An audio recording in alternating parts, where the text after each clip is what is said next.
The video that we created that night, watching those UFOs in the sky, actually made it onto an episode that I'm in on Ancient Aliens. Oh, yeah, that show's the best show to get high to. Yeah. You ever see Action Bronson's show where he would watch Ancient Aliens? They would just get stoned and watch Ancient Aliens. That show's crazy. But yeah, so we recorded some crazy footage in the skies there. Yeah. What did you see? Well, they were giant discs flying around. Some were changing colors. Do you have video footage of this? It's on the episode. I sent it to Ancient Aliens, and see if you can find that. If it's I'm sure they James Gilliland, the guy who owns the ranch, licensed it and approved Ancient. But if you go to E-SETI Ranch YouTube videos, you could probably find one right on YouTube right now. Wow. It was incredible. So these folks are just out there trying to make contact. Just not trying to make contact, just watching. Just watching. Just like in amazement. There's no contact attempt there. And why? There you go. That's it. I was there that night. That video, I was standing there that night, and there was a lot of activity that night. There was some crazy stuff going on. And what does this thing look like to the naked eye? We're seeing very blurry, looks like zoomed in footage rather. Yeah, and what year is this from? This is probably 2018. 18. There you go. So they didn't have the Samsung Galaxy S24. Yeah, we didn't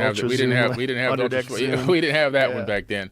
But from the naked eye, it looks like these giant glowing balls moving around. Sometimes they expand and they change colors. Sometimes they descend right down by Mount Shasta, and then you could see their lighting in the tree line, and then they would go back up into space again. It was just crazy stuff. Have you seen that ball lightning that they get in Texas that comes out of the mountains? No, I saw one on a railroad track, though, ball lightning. Yeah, there's this phenomenon that happens in this one particular area in Texas. What was it called? Marfa? Was that what it's called, Jamie? I think it's Marfa. Yeah.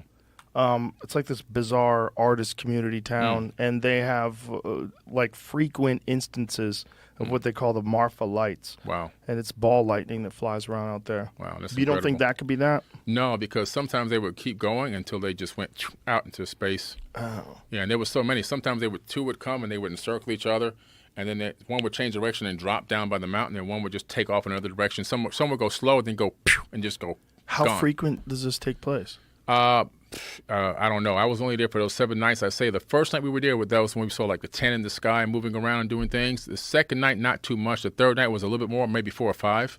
So do you think that what it is that this place has no light pollution and they picked a very specific area that they knew these things occur in? It's possible. No light pollution, and plus also maybe that's an area where they have an opening or access, or I don't know. Who knows? I'm just now speculating now, but I don't know why.